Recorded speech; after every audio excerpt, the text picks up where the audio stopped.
할렐루야. 주 예수의 은혜와 평강이 있을지어다.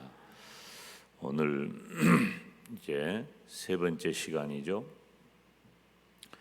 민수기 11장을 중심으로 해서 민수기의 교훈이 뭔가.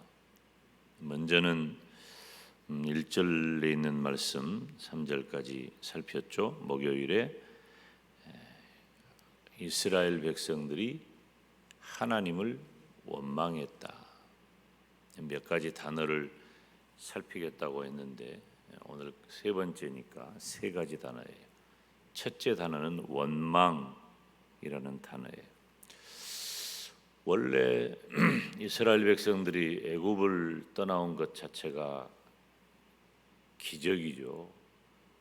상상하거나 있을 수 있는 일이 아니었어요. 우리는 너무 익숙해요. 출애굽에 이 어마어마한 사건들을 너무 많이 읽고 듣고 했기 때문에 출애굽이 익숙하지만 지금부터 3,500년 전에 출애굽, 이건 꿈도 못 꿀 일입니다. 그런데 기적같이 그 일이 일어났어요. 그러한 일이 일어나면 그 모든 것이 하나님의 은혜인 줄 알고 그 하나님의 은혜에 감사하고 찬송하고 영광을 돌립니다. 뿐만 아니라 그 엄청난 일을 경험했기 때문에 하나님이 어떤 분인가를 너무 잘 알잖아요. 그러면 그 경험이 지금 내 앞에 당한 어떤 문제, 상황, 형편, 처지에서도 우리에게 견고하며 흔들리지 않는 소망을 갖게 하는 거예요. 사람도 그 사람에 대한 신뢰가 있으면 그 사람이 조금 삐딱선 타는 것 같아도 내가 그 사람 아는데 괜찮을 거야. 걱정할 것 없어. 사람도 그렇게 우리들이 대합니다. 심지어 하나님이셔요. 하나님은 살아계시고 그 살아계신 하나님이 어떻게 이스라엘 가운데 역사하신 것을 다 알았어. 그러니까 그 이스라엘 백성들은 하나님의 은혜에 감사하고 찬송하고 영광을 돌리면서 어떤 일이 있어도 견고하며 흔들리지 않는 소망을 가져야 할 텐데 그들은 하나님을 원망했어요.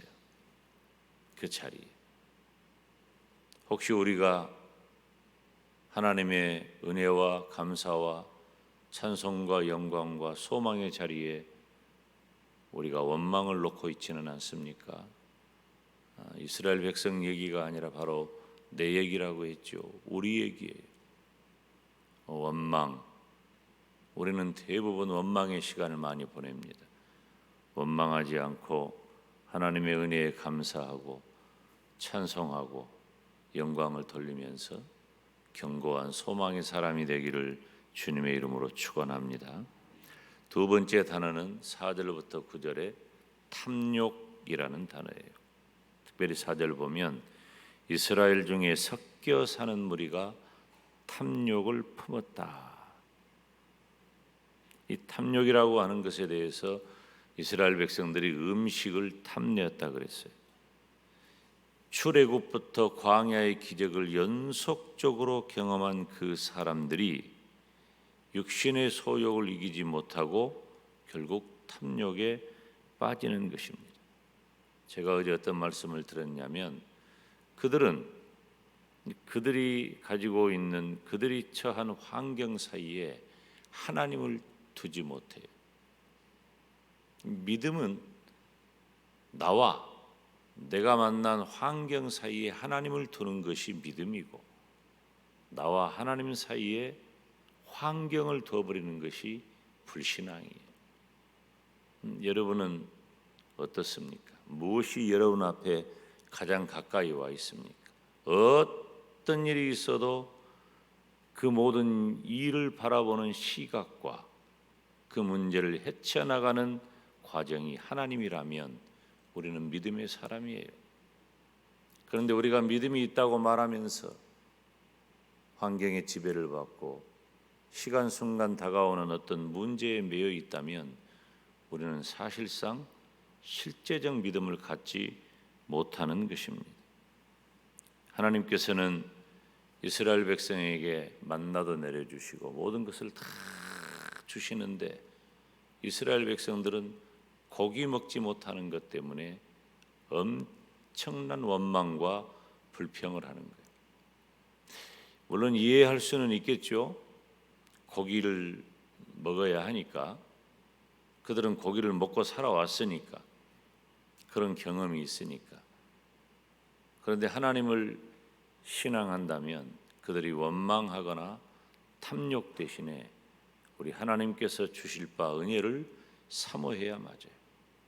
탐욕과 소망의 사이에 믿음이 있다는 사실을 알아야 돼요. 우리들도 똑같이 이 세상 사람들이 갖기를 원하는 그 무엇을 우리들이 내 마음 속에서 원할 때가 있어요. 그러면 우리가 세상 사람하고 같은 것이냐? 아니에요. 목적과 의도가 달라요. 때를 따라 돕는 하나님의 은혜가 우리들에게 적절한 햇빛과 비를 내려주듯이 우리의 필요를 따라 하나님은 우리에게 채워주실 줄로 믿습니다. 그러니 그것 때문에 원망하거나 불평하거나 더 큰 욕심을 내지 않아야 합니다. 오늘 우리가 함께 읽은 10절로 20절은 사실은 11장 전체를 다 우리가 봐야 되는데 오늘 1부, 2부 시간에는 31절로 35절 사이에 있는 말씀, 사실은 11장 전체를 배경으로 해요. 그 말씀을 전할 거예요. 오늘 새벽에는 책임이라고 하는 단어입니다. 14절에 보면 책임이 심히 중하여 나 혼자는 이 모든 백성을 질 수 없나이다. 그리고 그 앞에서도 이 모든 것들을 짐을 지게 한다. 모세가 하나님 앞에 나와 하는 기도입니다. 어떻게 보면 기도고 어떻게 보면 신세 타령이고 어떻게 보면은 모세도 하나님에 대하여서 하나님 이게 뭡니까? 라고 하는 거예요. 우리의 기도가 다 그런 모습을 띌 때가 많잖아요. 때로는 우리가 기도한다고 하면서 울며 불며 내 서러움을 토해낼 때가 있고, 때로는 기도한다고 하면서 여러 가지 다양한 내 생각들을 조합해서 하나님 이거 어떻습니까? 기도하면서 생각은 지가 다 해가지고 와. 그리고 하나님 결제도장 찍어주세요. 하여튼 우리의 기도의 모습은 다양해요. 우리 인간 존재가 그러하지요. 모세는 지금 그 이스라엘 백성들의 원망과 불평의 압박을 온몸에 받아요. 작은 수가 아니에요. 200만 정도가 되는 그런 엄청난 숫자입니다. 하나님께서는 출애굽하는 과정부터서 시내산, 그리고 지금 시내산에서 출발해가지고 이제 광야 생활을 하는 거잖아요. 오롯이 모세가 그 모든 짐을 다 지는 거예요. 모세도 그렇게 느꼈고 하나님께서 이스라엘 백성을 모세를 통해 그렇게 인도하셨습니다. 그런 의미에서 모세는 위대한 출애굽의 지도자이고 신앙의 인물이에요. 그렇지만 결국 모세는 나약한 인간이에요. 고독하고 힘이 붙인 겁니다.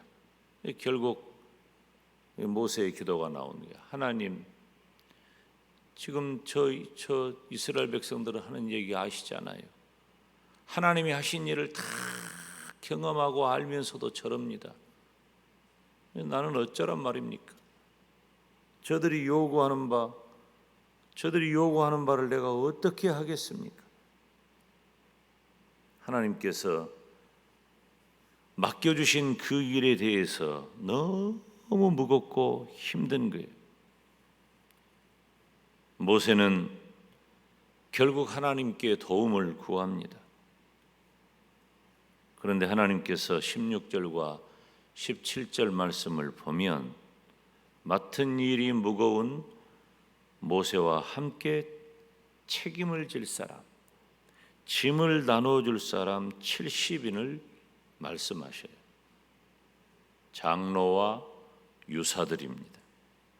장로는 나이가 많고 경륜과 지혜와 덕망을 고루 겸비한 사람을 장로라고 했어요. 백성을 지도할 만한 사람이죠. 지금 이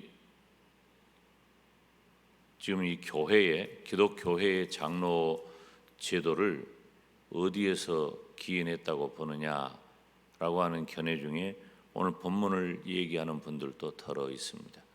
물론 어떤 유사점은 찾을 수 있지만 이것은 종교개혁 이후에 장로교회에 주어진 제도적인 장로와는 다른 개념이에요. 그런데 이 장로라고 하는 단어 자체가 뭐냐면은 수염 달린 자라는 뜻이에요. 나이가 많다. 그냥 나이가 많은 게 아니고 그 정도 경륜을 갖추었다라고 하는 의미죠. 유사는 군사나 행정에 유능한 사람을 유사라고 번역했어요. 그러니까 이 장로와 유사 70명은 이스라엘 민족을 이끌어 나갈 모세에게 자문의 역할을 하고 혹은 실질적으로 이스라엘을 지도하는 의결과 집행기관의 역할을 했을 것이다. 명확한 제도는 아니에요. 명확한 제도는 아니지만 그랬을 것으로 보인다는 그런 어떤 역사적인 견해예요. 자, 오늘 새벽 시간이니까 짧게 말씀을 드릴게요. 지금 모세가 당하는 그 엄청난 압박이 모세 아니면 이해를 못합니다. 지금 엄청난 압박 가운데 있는데 결국 그 압박에 모세는 하나님을 찾습니다. 이것이 기도인지 원망인지 협박인지 모세하는 모세, 하나님 차라리 나를 죽여주십시오. 이게 뭡니까? 짐이 너무 무겁습니다. 어떻게 하란 말입니까? 그런 모세에게 하나님께서 답을 주시는데 첫째로 백성들이 원하는 고기도 주시고, 고기 이야기는 오늘 아침 9시하고 11시에 설교할 거예요. 그때 얘기할 거예요. 고기도 주시고 또 모세의 책임이 모세 자신에게 있는 것이 아니라 하나님께 있음을 알게 하시려고 돕는 자 70인을 주시는 거예요.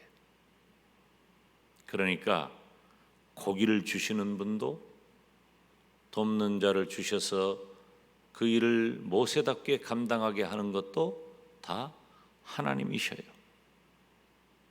그러니까 책임은 누가 지는 겁니까? 하나님이 지는 거예요. 여러분, 양은 목자가 책임집니다. 양은 스스로로 책임질 능력이 없어요. 어떤 목자에게 속해 있다면 양은 그 목자가 책임지는 거예요. 목자에게 다 맡겨야 돼요.